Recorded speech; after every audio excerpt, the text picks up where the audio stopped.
Building unity requires that leaders hold one another accountable for behavior that undermines the social fabric. When a racist remark is made publicly, and political allies remain silent or attempt to justify it, it signals a deeper problem: the prioritization of partisan loyalty over moral clarity. In moments like these, true leadership involves speaking out not only when it is politically convenient but when it is uncomfortable. Unity is not built by avoiding hard conversations, it is built by confronting the truth and committing to collective progress. Jasmine Crockett's ability to stand firm in her values under pressure is a model of leadership that seeks to bridge divides rather than deepen them. Leadership, in its most authentic form, is not about dominating debates or overpowering opponents. It is about guiding people through complexity, defending principles in the face of adversity, and embodying the values that promote a healthier, more just society. Crockett's response, measured and firm, exemplifies what responsible leadership looks like in a polarized world. Rather than descending into a shouting match, she responded with poise, offering an example of how to lead through character rather than chaos. In doing so, she reminded the public that leadership is as much about how you handle disrespect as it is about the policies you promote. Leadership also involves setting standards, both in terms of behavior and vision. When individuals like Leavitt lower the bar by using incendiary language, they don't just insult their target, they lower expectations for what is acceptable in public discourse. This erosion of standards creates a permissive environment for future acts of incivility and discrimination. On the other hand, leaders like Crockett raise the bar by refusing to be dragged into the mud. They demonstrate that leadership doesn't require shouting over others. It requires standing strong in one's truth, even when it's under attack.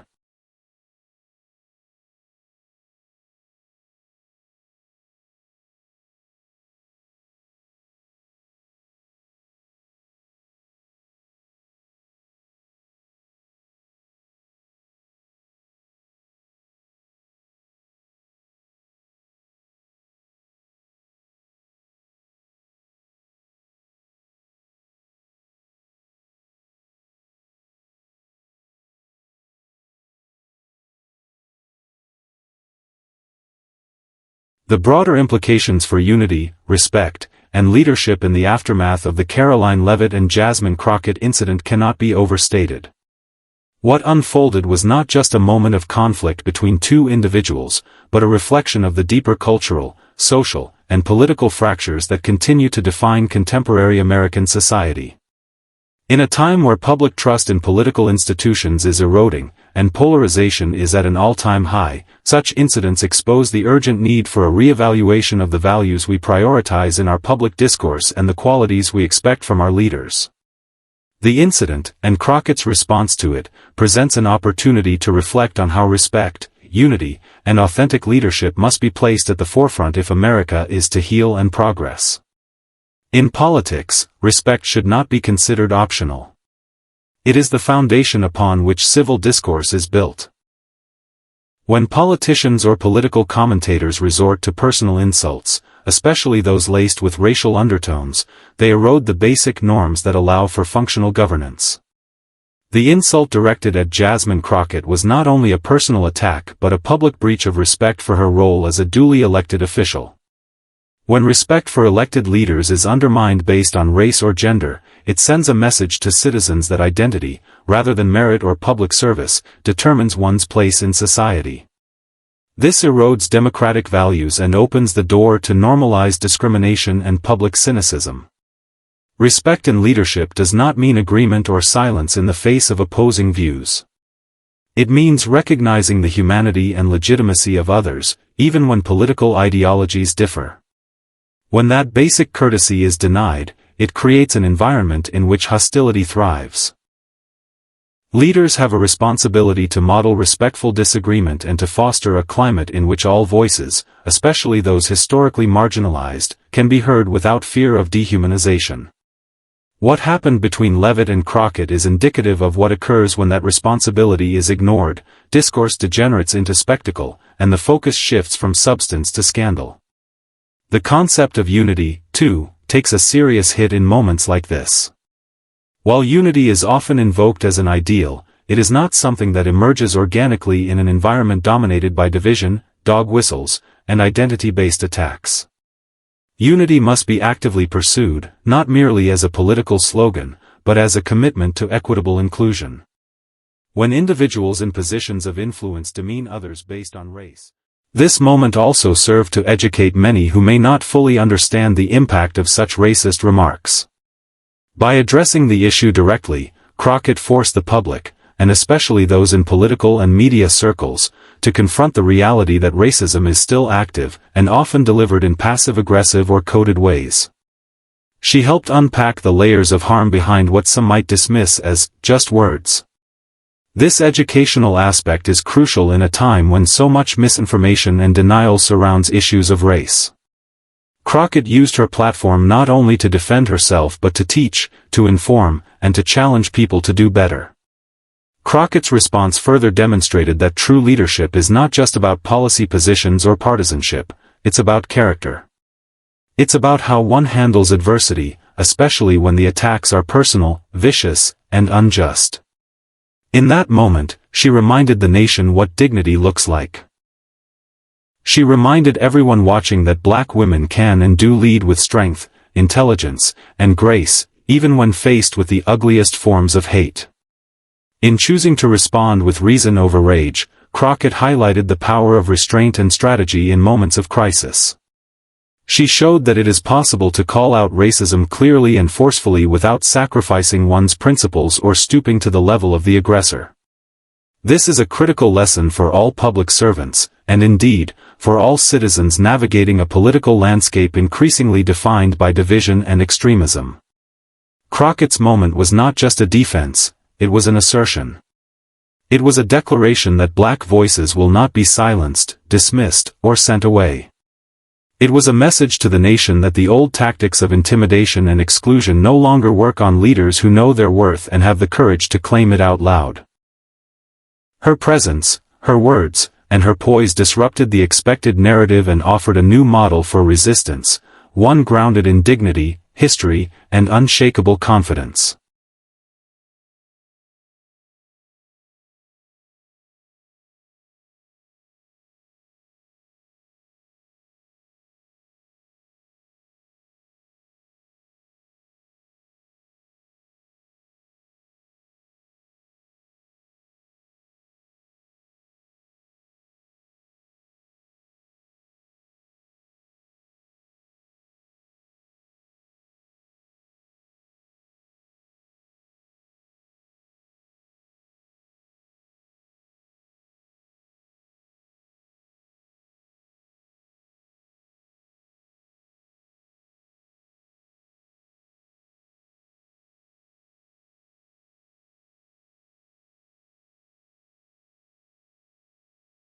What made her response especially powerful was that it did not rely on victimhood.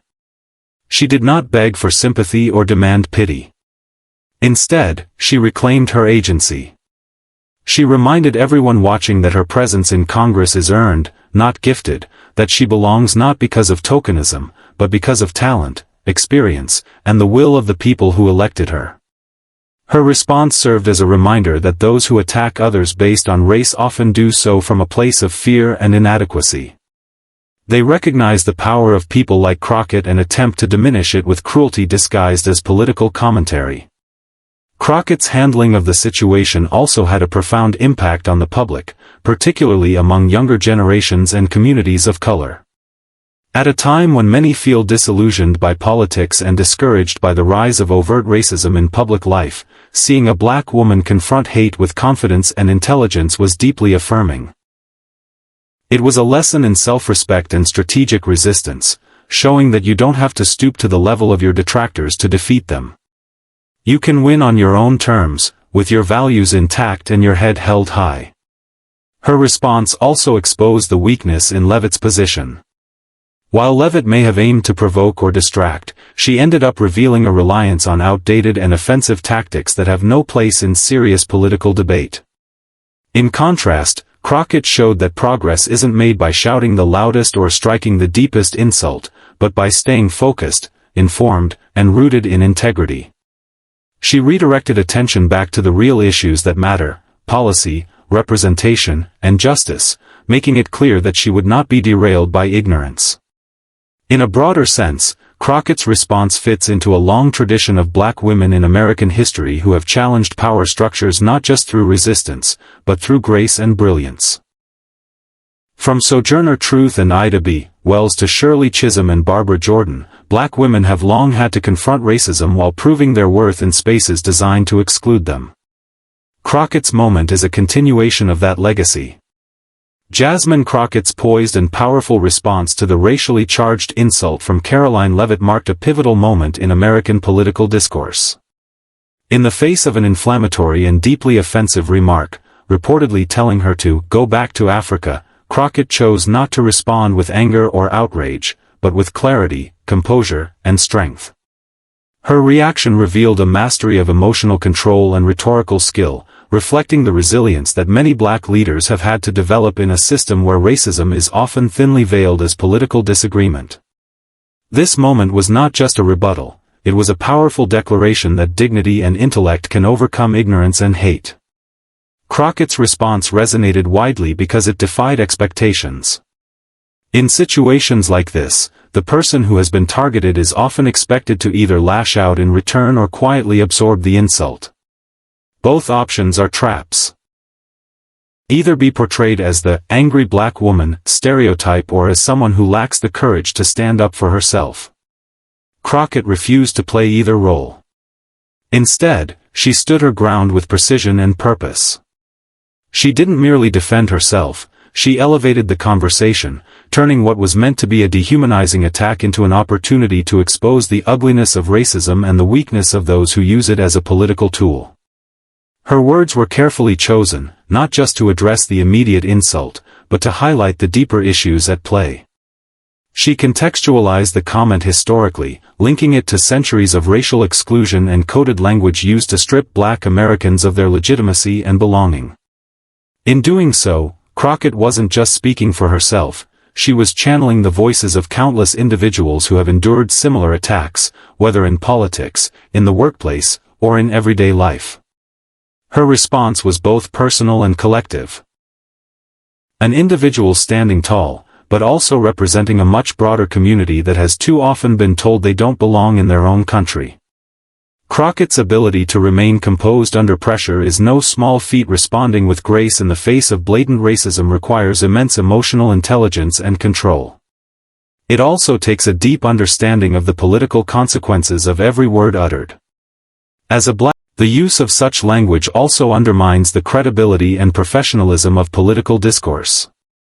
When elected officials and commentators resort to name-calling and racial slurs, it lowers the standard of public dialogue. It turns politics into a battleground of insults rather than ideas. This erosion of civility has long-term consequences, as it creates a toxic environment where meaningful collaboration and compromise become impossible. Democracy thrives on debate, but that debate must be rooted in mutual respect and a shared commitment to the common good. Without that foundation, politics becomes little more than a performance of power, where the loudest and most offensive voices dominate. Furthermore, racially charged rhetoric has international consequences. The United States positions itself as a global leader in democracy and human rights, yet incidents like this tarnish its credibility on the world stage. When other countries see American politicians engaging in or tolerating racist speech, it undermines the moral authority that the U.S. claims to hold. It becomes harder to advocate for justice abroad when injustice is so visible at home.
Moreover, racially charged rhetoric impacts more than just the individuals directly involved.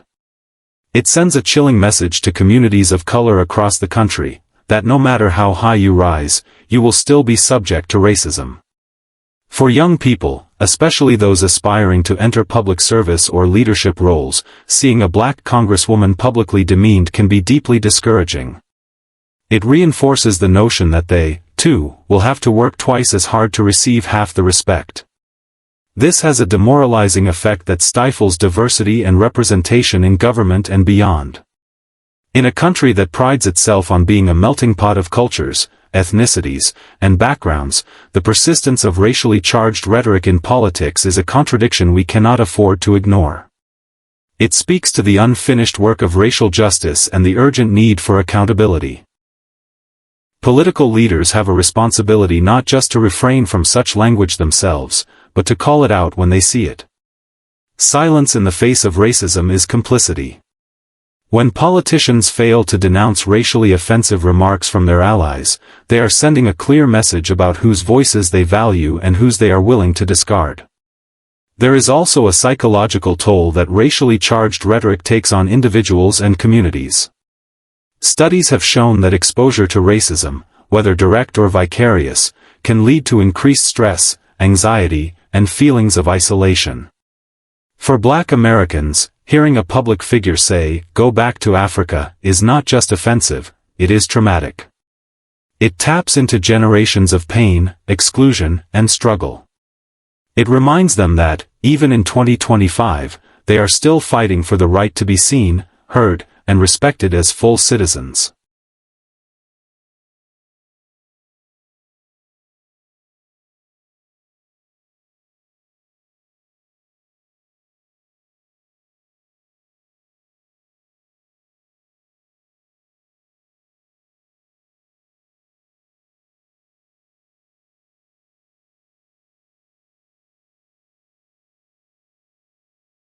Such rhetoric is often used to shift the focus away from substantive issues. Rather than engaging with Representative Crockett on policy or legislation, the attack turned personal and racial. This is a tactic that undermines not only the individual targeted but the democratic process itself. When political discourse devolves into personal insults rooted in racial animus, it becomes difficult, if not impossible, to engage in meaningful debate. The attention turns from solving real problems to reacting to inflammatory statements, allowing those who use such language to control the narrative and derail progress.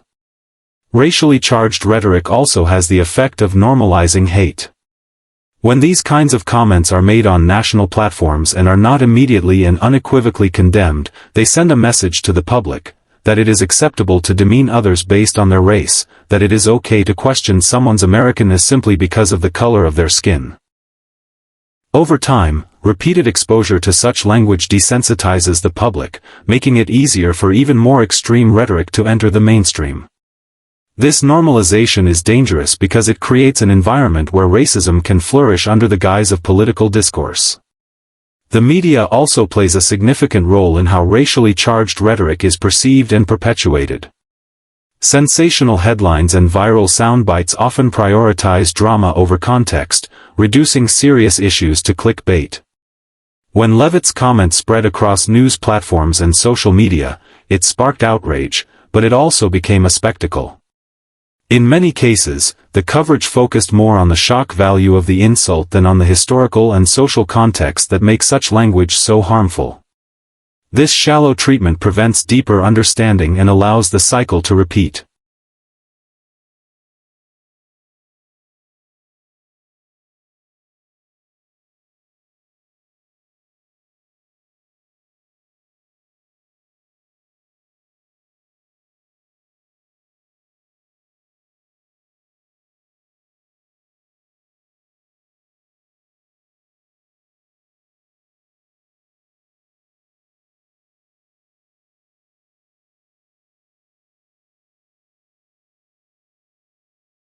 In modern American politics, racially charged rhetoric continues to cast a long, dark shadow over the ideals of equality and democracy.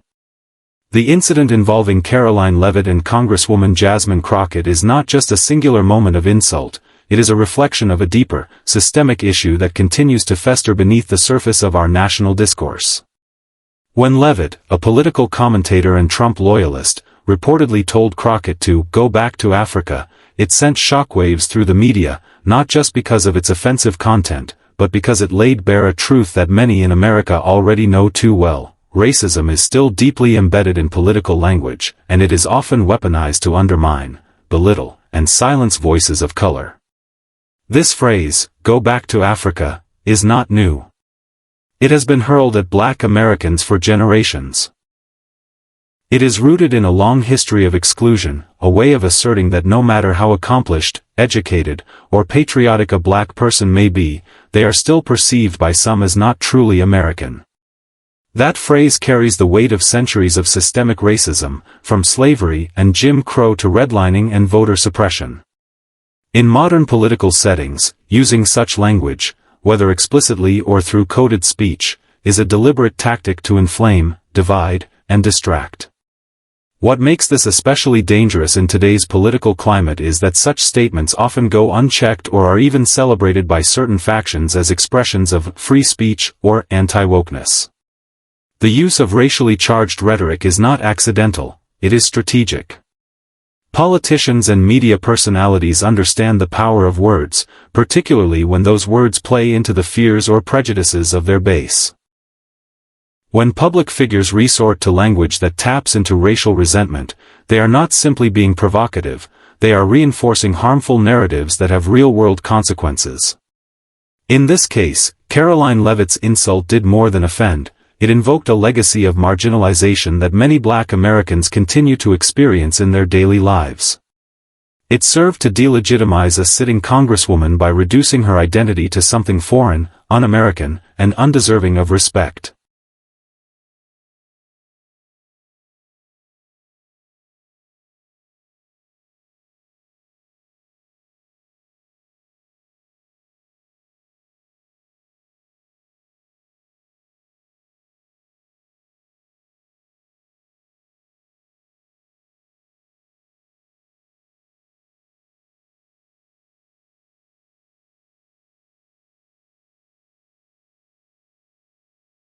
Furthermore, this incident raises important questions about the type of leaders the American public chooses to support and elevate.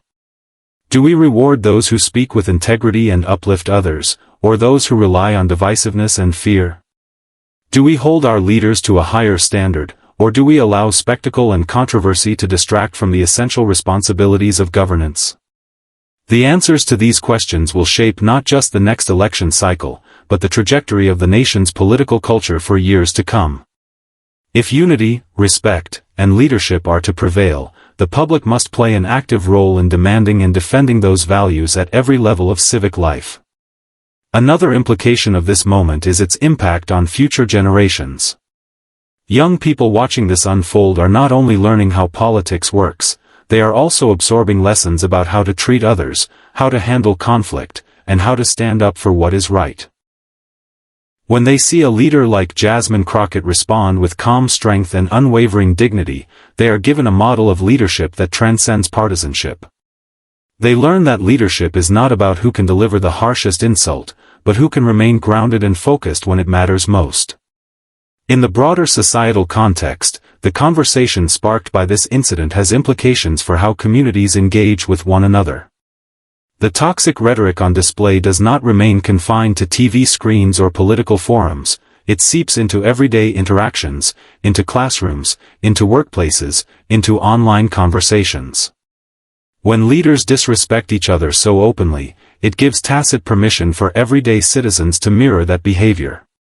Conversely, when leaders respond to hate with maturity and focus, they provide a blueprint for healthier, more constructive interactions throughout society. This is why moments like these are not just political flashpoints. They are cultural litmus tests. They reveal who we are, what we tolerate, and what we aspire to be. The incident between Leavitt and Crockett may seem like just another story in a 24-hour news cycle, but its deeper significance lies in how it challenges us to think critically about the society we are building. Will we continue to allow division and disrespect to shape our politics and culture, or will we insist on a different path, one defined by empathy, inclusivity, and strength of character?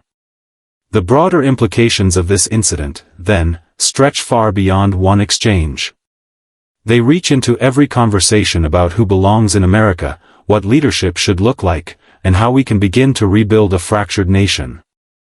They challenge us to think about the real cost of hateful rhetoric and the responsibility we all share in shaping a political environment that reflects the best, not the worst, of who we are.